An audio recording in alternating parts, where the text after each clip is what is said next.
Une équipe que moi, personnellement, je ne comprends pas. Ils ont fait aujourd'hui le meilleur match de leur saison et il fallait que ça tombe face à nous. C'est qui les tocards? C'est qui les tocards? C'est nous les tocards. C'est Patrick Bruel. Je ne sais pas pourquoi j'ai dit c'est l'autre. C'est Patrick Bruel qui a chanté ça. C'est Patrick Bruel qui a chanté ça. Exactement, c'est Patrick Bruel. On s'était dit rendez-vous dans 10 ans. On s'est dit rendez-vous dans 10 ans. On verra quand on aura 30 ans. Moi, j'ai 30 ans passés, je suis là, j'ai rien vu. J'ai pas vu de titre. J'ai pas vu de rien. J'abandonne. Je laisse tomber, voilà, je te jure, ils sont trop nuls. Pop, pop, pop, pop, pop. Et cette équipe.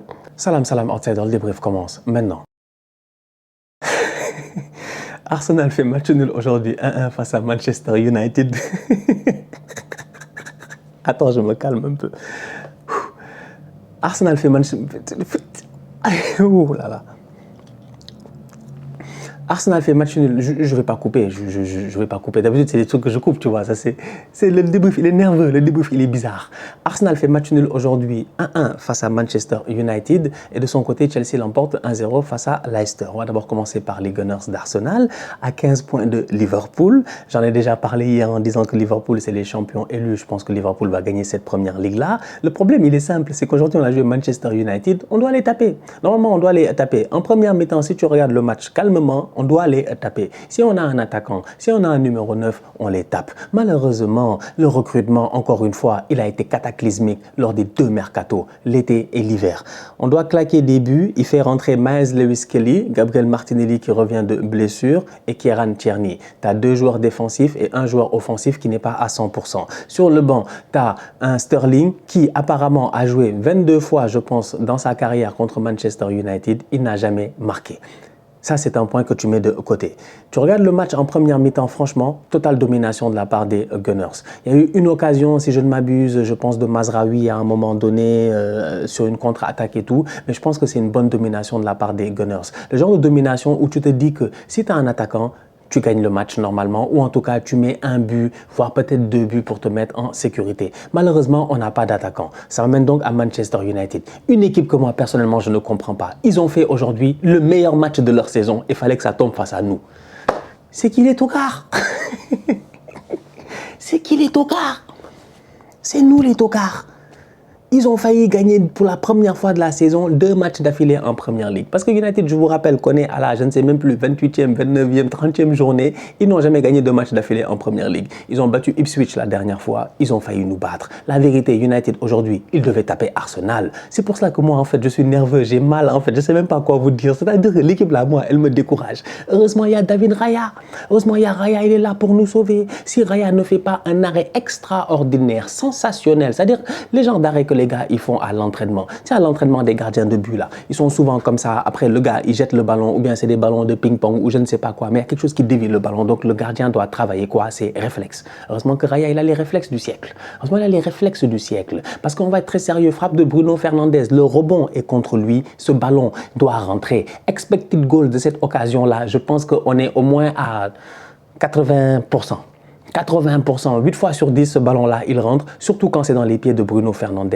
Mais quand dans les buts, tu as un gars comme David Raya, tu peux remercier franchement le bon Dieu. Heureusement, on a Raya. Raya à qui j'en ai voulu en première mi-temps. Pourquoi? Parce que je le dis encore une fois, en première mi-temps, normalement, on doit mieux faire. Manchester United claque un but de qui? Bruno Fernandes, un coup franc, très bien frappé. Je regarde le positionnement de Raya, je ne comprends pas. Il colle le poteau là-bas. J'ai dit, frérot, tu fais quoi? Avant que Fernandes frappe, il fait 2 pas. C'est trop lent, c'est trop lent. Je ne sais pas pourquoi il va se positionner comme cela. On encaisse un coup franc. United mène 1-0 à la mi-temps. On revient en deuxième mi-temps. United joue d'une manière décomplexée. Décomplexée. Bruno Fernandes a été sensationnel aujourd'hui. C'est définitivement le meilleur joueur de cette équipe-là. C'est définitivement le boy le plus fort. Il n'y a absolument rien à dire. C'est le capitaine, c'est le patron. Comment il s'appelle? Mazraoui sur le côté. Dangereux, toujours dans comment on appelle ça? Dans la projection et puis tout. Casemiro et puis... Eriksen au milieu de terrain, ça a été un tout petit peu compliqué, quelques ballons perdus et tout, mais globalement parlant, j'ai vu une équipe de United qui avait vraiment envie d'aller chercher les 3 points. J'ai vu une équipe d'Arsenal qui, plus le temps passait, plus je me demandais qui allait marquer. Mikel Merino me fait un match en pointe, mais cataclysmique. Tokaresque, mais c'est pas un attaquant. Que veux-tu? Ethan Nwaneri, c'est un gamin lui aussi. C'est pas toujours facile, c'est pas tous les jours. Il va venir, c'est pas tous les jours. Eindhoven, sincèrement. Leandro Trossard, il y a eu 2-3 occasions. Peut-être qu'il doit mieux faire. Mais sinon, en fait, le match, il est soporifique, le match. Tu sais même pas où est-ce qu'on va aller. Martin Odegaard, pendant que Fernandez, il claque des coups francs. Ce tocard-là, il commence à m'énerver. Il a mis un coup franc en 5 ans. C'est quand la dernière fois Odegaard a marqué un coup franc? Tu te rappelles d'un coup franc de Odegaard? Superbe coup franc à l'entrée de la surface de réparation. Il est là en train de dire à Thomas, va là-bas, les gars font un double mur et tout. Tu te dis non, il va venir, il va me mettre un but comme Fernandez. Il frappe sur le mur. En fait, moi, je suis fatigué de cette équipe. Franchement, je suis épuisé d'Arsenal. Épuisé. Aujourd'hui, on a joué face à une équipe de tocards, de nullards. Et à la fin du match, c'est nous, les tocards et les nullards. Manchester United. Qu'est-ce qu'ils valent cette saison, Manchester United? Mais tape United, incapable de les taper. On a failli perdre le match. Normalement, je dois venir vous dire salam, salam, outside, le débrief commence maintenant. United a gagné le match 2-1 face à Arsenal. C'est ça que je dois vous dire. Je vous dis, heureusement, Raya nous a sauvés. On ne peut que le remercier. Globalement parlant, la performance, elle est décevante. En fait, c'est une équipe, franchement, moi, je suis découragé. Sincèrement, je suis découragé. En fait, moi, Arsenal, je ne sais pas. Faites ce que vous voulez. Faites ce que vous voulez. Faites ce que vous voulez. Faites ce que vous voulez. Encore une fois, ça nous sort ici des collections de maillots, des collections d'habits, des collections icons, des collections je sais pas quoi, en fait. J'en ai marre. Je remercie Declan Rice pour un match sensationnel de sa part. Højlund doit tuer le match. Parce que je dis United doit gagner le match. United doit gagner le match. Il faut être très honnête avec nous-mêmes. United doit nous taper aujourd'hui. En fait, c'est ça, moi, que ça me traumatise, ça me fait rire, ça me traumatise. Dans quel monde est-ce que United, cette saison, ils doivent nous taper? C'est parce que vraiment, boy, on est dans le gouffre. Heureusement, on a mis 7 buts à Eindhoven. Parce que là, franchement, on n'a pas de buteur, boy. On ne peut pas s'en sortir. Højlund, tacle super de Declan Rice qui vient nous sauver. Højlund, il est dans la surface de réparation. Il est trop lent. Sinon, normalement, il claque un but aujourd'hui. Non, vas-y, laisse tomber. Donc du coup, voilà. Défaite d'Arsenal, moi je considère ça comme une défaite. 15 points de retard sur Liverpool. Tu vas les rattraper comment? On doit jouer contre eux, évidemment. Il reste encore un match Arsenal-Liverpool, je pense à 3 journées de la fin. Si la tendance se maintient, Liverpool sera champion avant 3 journées, avant la fin du championnat. C'est-à-dire avant qu'on joue Liverpool, ils seront champions. Donc, on va jouer Liverpool, on va leur faire une haie d'honneur. J'ai mal au cœur. On va faire une haie d'honneur à Liverpool. Ouais. Mais vraiment, Arsenal, c'est pas possible. Là, il faut essayer de tenir, être encore le best of the rest. The best of the rest. Pour une 3e saison consécutive, essayer de finir 2e. Parce qu'on en est réduit à cela, en fait. Moi, je suis découragé. Franchement, je suis découragé. Je suis vraiment découragé. Un banc tellement défensif. Ben White, Kiwior, Zinchenko, Jorginho. Il n'y avait que Sterling, il était là. Belle rentrée de la part du petit Heaven là, un petit United là, il est bien rentré dans le match. Aiden Heaven, belle rentrée de sa part, il a été pertinent. Voilà, United a vraiment fait un très bon match aujourd'hui. Franchement, un très très bon match. Félicitations à eux. Bien joué de leur part. Voilà, moi c'est ce que j'avais à dire sur cette équipe d'Arsenal là. Heureusement qu'il y a mon joueur préféré, Chep Baby, Declan Rice qui est là. Parce que franchement, sans Declan Rice, moi je pense que j'aurais abandonné cette équipe de tocards là. En fait, il me fatigue. Sincèrement, il me fatigue. Nous, on est fatigués. Chaque année, on est là. Ça fait 20 ans que je suis là. 20 ans je suis là. 20 ans. 20 ans. 20 ans. On se retrouvera dans 20 ans, même moment, même temps, même truc. C'est pas ça la chanson? Je sais même pas si c'est celle-là. Il y a une chanson là où il dit on se retrouvera dans 20 ans ou je ne sais même pas. Je sais même pas si c'est ça. En tout cas, même jour, même moment, même. Je sais pas. Moi en tout cas, ça fait 20 ans que je suis là. Même jour, même moment, même espoir, même machin, même. Voilà. Que des nullards.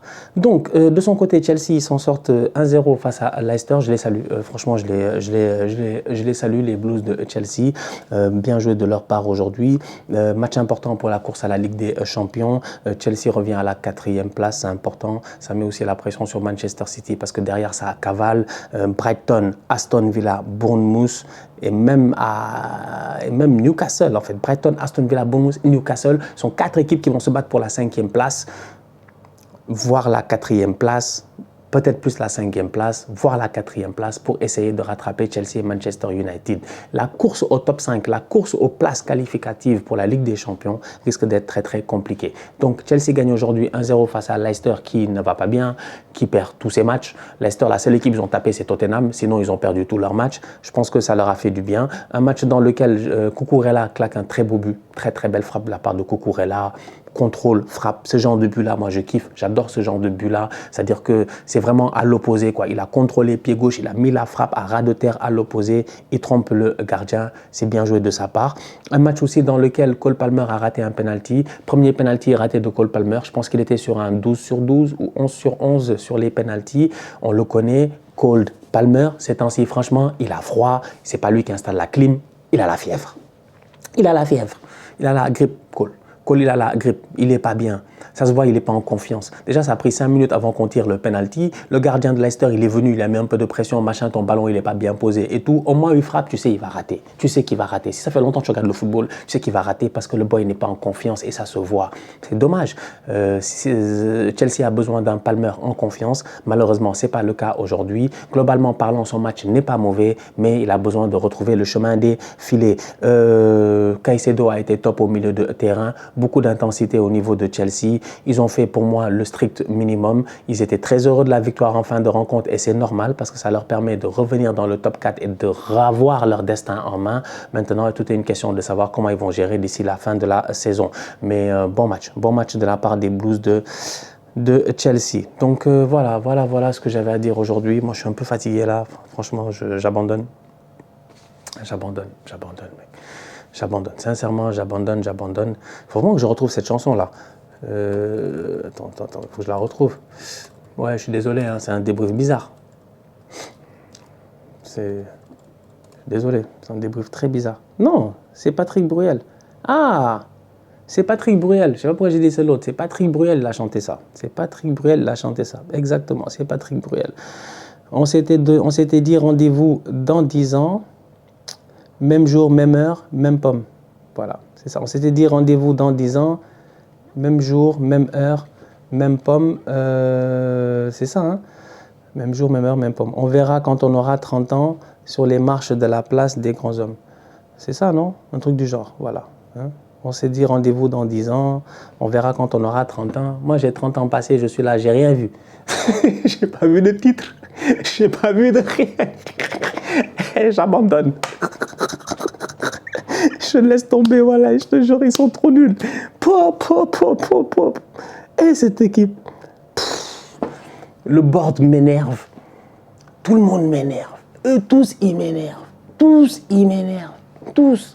Recrute, tu dis, je peux pas. Après, tu vas dire, c'est le board. Chacun se rejette la faute. Hein. Le coach dit, c'est pas lui. Le board dit, c'est pas nous. C'est personne. On allait recruter un directeur sportif. Pourquoi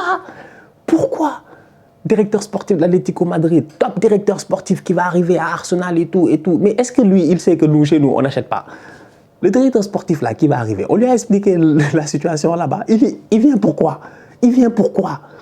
J'en ai marre, ouais, s'il vous plaît, franchement. L'année prochaine, c'est ma dernière saison. Hein. C'est ma dernière saison avec Arsenal. Si l'année prochaine, on n'est pas champion, j'abandonne. Franchement, j'abandonne.